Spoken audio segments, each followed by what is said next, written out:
you. I'll now recognize Representative Boebert for 5 minutes. Thank you, Madam Chair, and thank you so much to our witnesses here who came to testify on border policies and technologies. I was excited to see President Trump put out a post, a Truth on Truth Social, that said the month of February, my first full month in office, had the lowest number of illegal immigrants trying to enter our country in history by far. There were only 8,326 apprehensions of illegals by Border Patrol at the U.S.-Mexico border, all of whom were quickly ejected from our nation or, when necessary, prosecuted for crimes against the United States of America. This means that very few people came. The invasion of our country is over.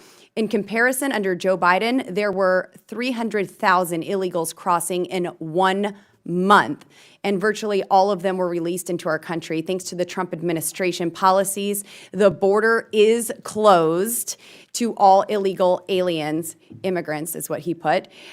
Anyone who tries to illegally enter the USA will face significant criminal penalties and immediate deportation. I think the President Trump and his team, Secretary Noem and Border Czar Tom Homan, have done a fantastic job of turning chaos at our southern border into control. Mr. Fabbricatore, welcome from the great state of Colorado. I wanted to ask you some questions about Colorado's sanctuary policies that prevent ICE from coordinating with local law enforcement agents, and maybe how that had an impact on the Tren de Aragua presence that we saw in Aurora.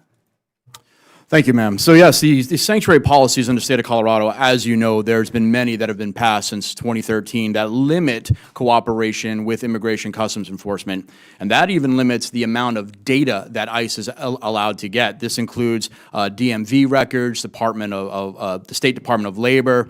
So this keeps ICE from being able to identify criminal illegal aliens easily and go out on the street and arrest them. When you have those limitations, that's when you're going to see an increase in crime, like we saw with Tren de Aragua over the last couple of months, because ICE just simply is not getting the data that's necessary to be able to target these criminal illegal aliens and remove them from the streets quickly.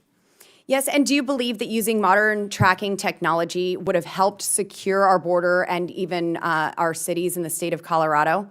It definitely would have helped. It's something that the ERO officers need in order to be able to facilitate making arrests quickly, which is what we want to do. We don't want to give illegal criminal aliens an opportunity to commit more crimes in the U.S. We want to arrest them as quickly as we can.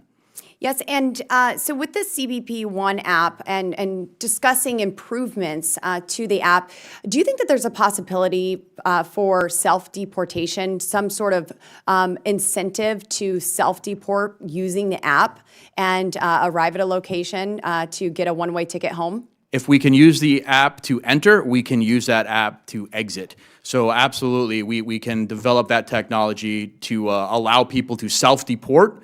And that way families don't have to be separated. Right. They can go right through the CBP One app, they can get on the app, they can do an exit, we can have that information readily available, and they can self-deport.